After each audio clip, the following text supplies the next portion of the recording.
Hey guys, Waterfowler41 here, and welcome to part 2 of the Ram Rebels light bar installation. So in part 1 we went ahead and used rough country brackets for the lower grill, and we mounted a 20-inch OZ USA light bar. So in part 2 I promised that I'd be installing my switches, and at that point in time, so when I was installing the light bar, I really didn't have an idea what switches I wanted to go with, but I started doing some research and I came across a product called the Trigger 4 Plus. So basically what this is a wireless switch system. So what it gives you is it's basically an all-in-one system. So inside here you have your relays as well as your fuse, so your power distribution for up to 4 circuits. So I could run up to 4 different light bars or 4 different circuits within this power module. So they also make a the 6 Plus, which is obviously 6 channels, but I only needed 4 channels, and really for the sake of this video I only need 1 channel for now. But basically what you get in the kit is you're going to get 4 channels. 2 are 30 amp and then 2 are 10 amp.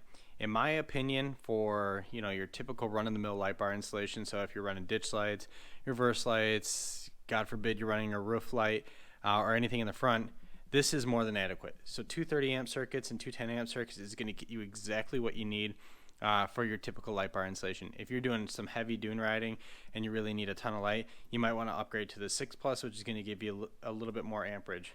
But back to the kit. So you get the 4 Plus. What this gives you is your power distribution.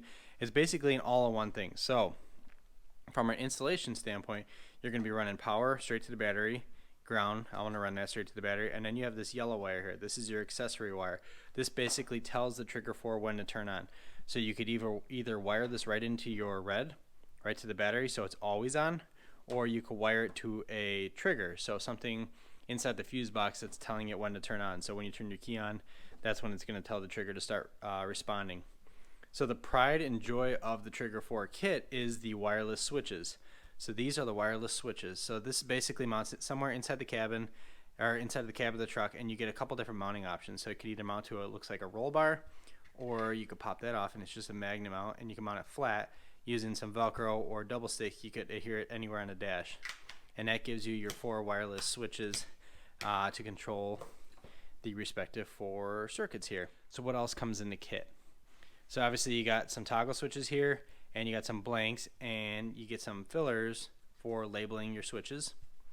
Obviously you get the trigger sticker, some instructions, and then some really helpful stuff. So you get, and it's not clearly labeled here, but you get 4 extra leads, or 4 leads for your 4 channels. You get 2 10 gauge and then 2 12 gauge, and I believe they're all the same length. But basically you're going to use your 10 gauge cables for any of the circuits you run off the 30 amp circuits, and you're going to use your 12 for anything you run off the lower 10 amp circuit. So what else comes in the kit? Some zip ties if you want to mount it through here onto, like I said, a roll bar or something like that, and then some little accessories. But let's talk about the installation here. So like I said, it's fairly simple, and it's going to be kind of an easy go here on the Ram. But we're going to run this power. This is the power right to the control board itself. We're going to run right to the battery. We're going to run the ground right to the battery as well, and then we're going to run this to the accessory that I found inside the fuse box. So let's take a look at the truck itself, or inside where we're going to install everything. Pretend that this is installed for now.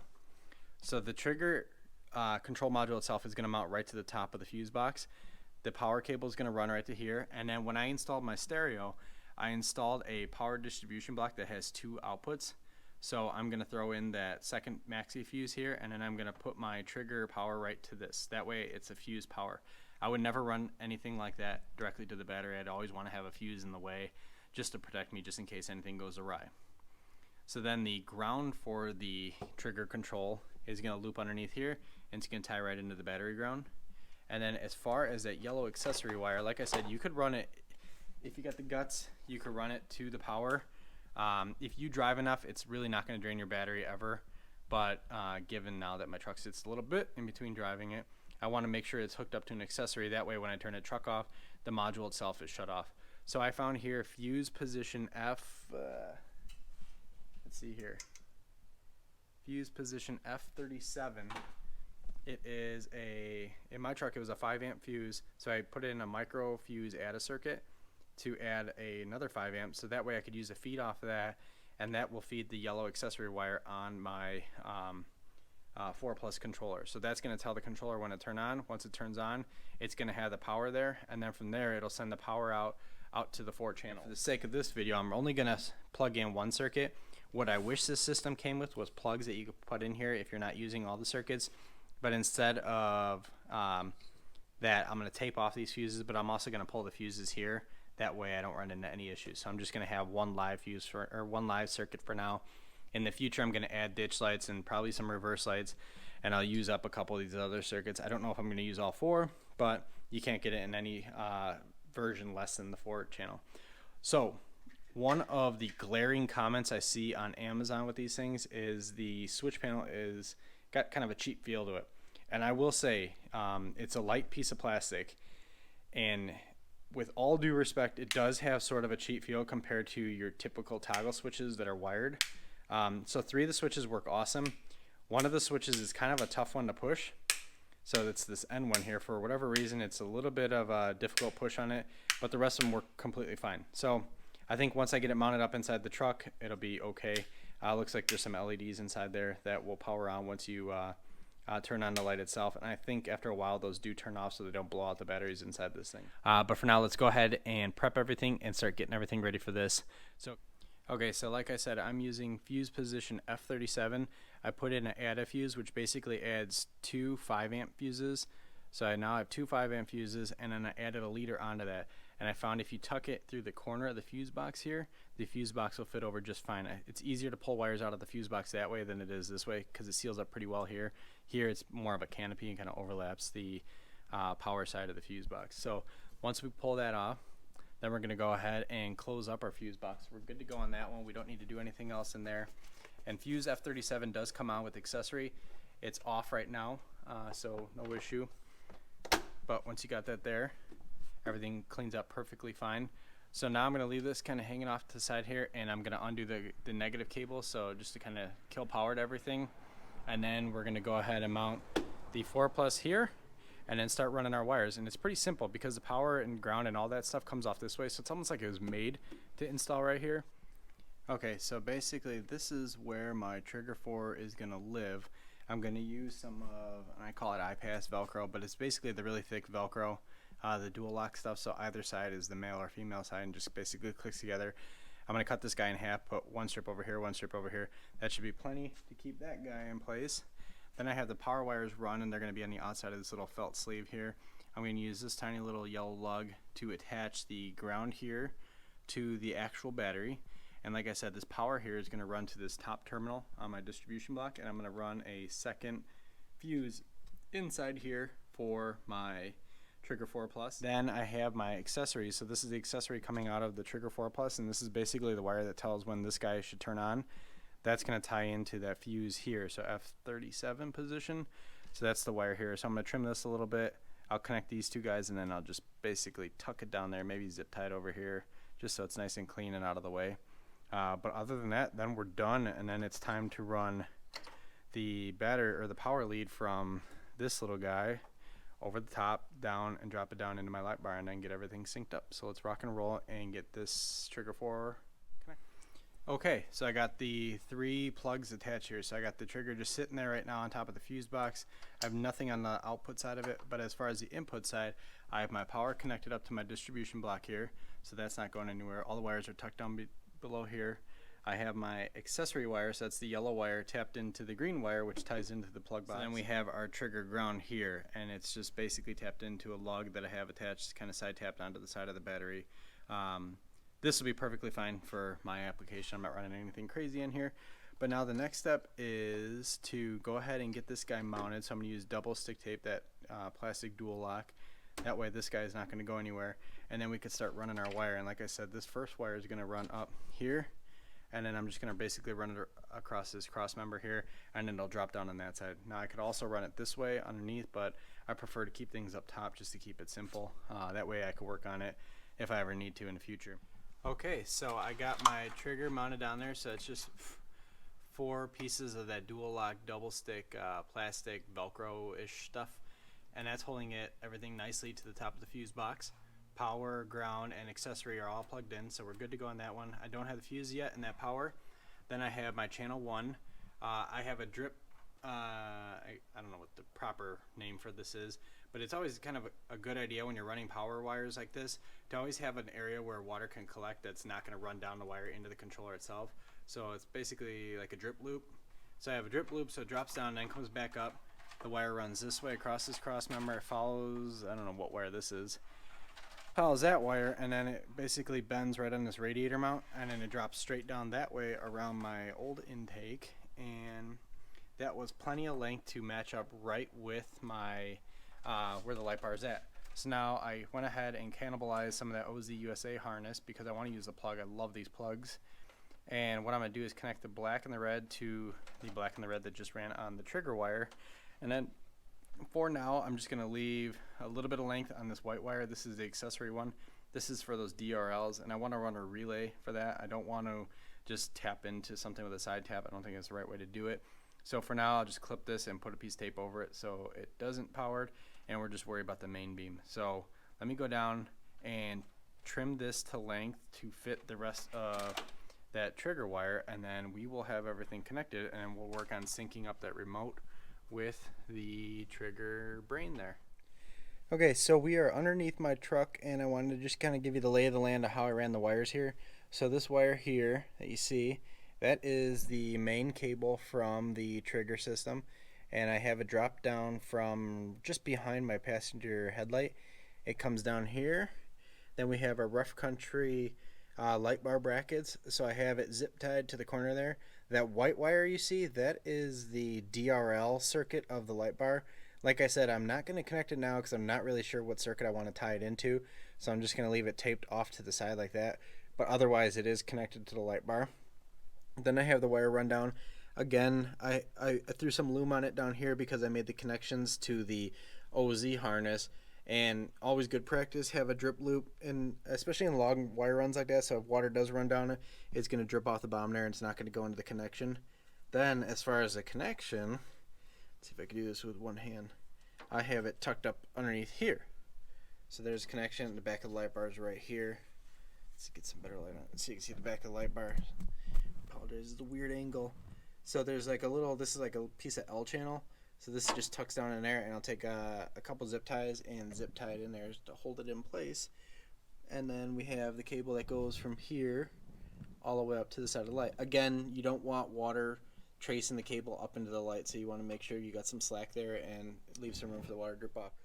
Okay, so I have the batteries installed inside the RF remote, and I have everything else wired up on the front, and I put the fuse in, so everything has power.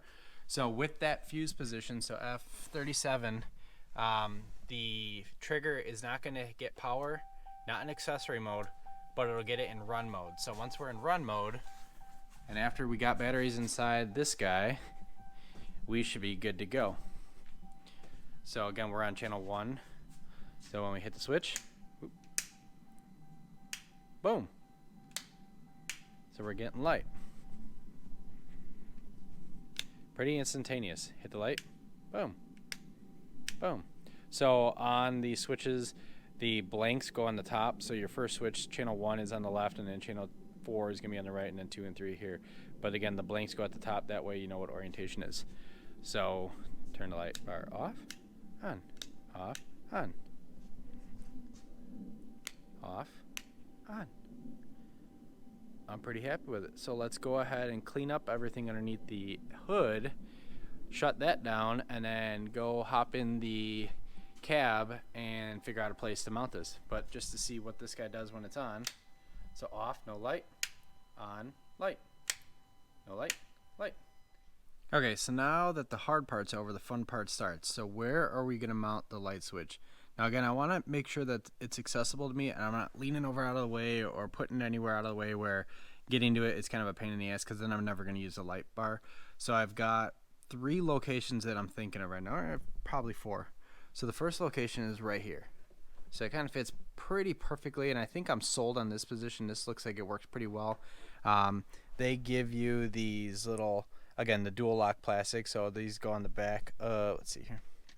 They'll stick right in the back of the battery casing areas, and that's how you would attach it to the dash somewhere. The other location I'm thinking is just on the other side. about right there. So again, that's pretty accessible. Ooh, let's turn the light on. That is extremely accessible. My fear with this one is since it's on a rounded area, it's going to want to teeter-totter, especially given that I'm not really mounting it with the best Velcro here. The third option is mounting it up here. Now, from a aesthetics perspective, I think that looks the best. Now, the problem is it's just way far out of the way. It's just not accessible and not something that I'd be using pretty regularly. So I think what I'm going to do is try it out on this lower location here. That way it's up and out of the way. Try it on for size, and if I don't like it there, I can always move it somewhere else. A couple other locations I was thinking is down here. That would obviously block one of the USB outlets for CarPlay, but not the end of the world. I got a second one, and I only use one at a time anyway. Okay, so I mounted the switches, and it is not where I thought I was going to put it. So unfortunately, this little area, while it is extremely accessible, it's just not conducive to sticking something flat that's that width on there. So what I settled on is right here for now. And yes, like I said earlier, I do lose a CarPlay position. It's not the end of the world right now, but I'm also not in love with that position. However, I will say from an accessibility standpoint, it's super accessible. So I do like that it's mounted on a flat surface. These buttons do take a lot of pressure to push, not so much on, but definitely off, and you want to make sure that it's mounted on a secure flat surface. Also, the Duralock Velcro that they give you is really not good stuff, so you want to go ahead and swap it out for something else that's a little bit thinner, has less play. That way it sticks and it kind of looks a little bit better. So for now, I'm going to try out the switches here. Again, I think they look all right there. I'm just not happy that I had to lose that position. Fortunately, it's the nature of the beast. I could have installed them up here. That's another option, or even just sitting in there.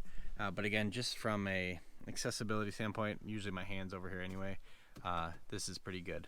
So let's go ahead and do one last run through. So we got accessory, we throw our truck to run. So let's say the truck is on, driving down the road, we're happy, we're in a road where there's no lights, and we want to throw in our light bar.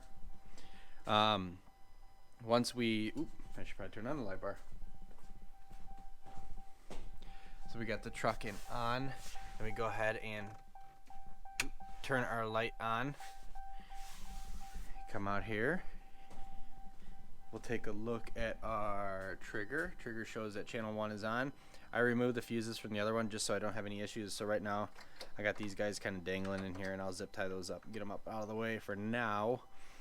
But with that switch on, our light bar is on. So I'm going to adjust that a little bit. But overall, that is the installation. So let's go ahead and shut down everything. I'll give you a quick once through of the installation. All right, now that we got everything closed up and cleaned up, let's go ahead and walk through the installation one last real quick time. So when you install the trigger, you got 3 wires on it. You got a power, you got a ground, and then you got an accessory. That accessory is going to tie in the fuse position F37 inside your fuse box. You're going to need a micro add a fuse because these are micro fuses in half the box, and then there are the mini fuses in the other half of the box, plus some resistors and whatnot. So that'll take care of your accessory. That makes sure that your trigger is only turned on when the truck is on. Then you're going to need to run your power and your ground.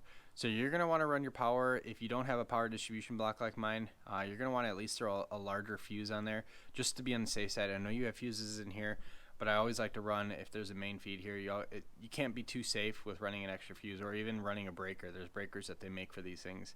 Then you run your ground to the battery, or you could run it down to the chassis. The cable was short enough that it was able to attach nicely to the battery right here with an aluminum lug. Then you run your channels to your lights. So in my case, I only have one light bar right now. So I ran channel 1, which is a 30 amp fuse or 30 amp fuse circuit. That cable passes underneath this front cowling.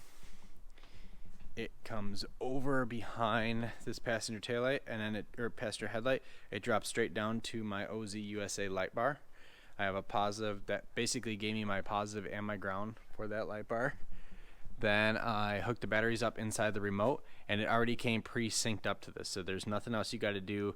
Once you throw the batteries in there, it should work right away. So when we turn the truck from off to on, not accessory, but to actually run, that's when our trigger comes to life. You hit the button, a blue light will turn on for the circuit that's powered on. And with this application, you get 4 channels. There's also a 6+ one. I'm going to mess around. I haven't used the app yet, but maybe if I get some daylight I can mess around with the app. But overall I'm pretty happy with this portion of it. I think the trigger needs a little, or the remote itself needs a little bit of work. It's a bit chintzy, and I don't like that there's inconsistency between the switches. So channels 2, 3, and 4 work perfectly fine. The switches are easy to push on and off. Channel 1, for whatever reason, takes a lot of muscle to turn it off. Easy to turn it on, but for whatever reason that switch just doesn't want to go off right away. And I've heard that in the reviews. However, it's the lesser of two evils. I didn't want to have to run a bunch of wires into the cab, and it also kind of severely limits where you can mount stuff, because then you got to worry about the cable as well. Be on the lookout. I got 3 more channels here, and that means I got 3 more channels worth of lights that I want to add to the truck. So probably ditch lights, reverse lights, and really not quite sure what channel 4 is going to be used for. So let me know. Thank you, everyone. Take care. Bye.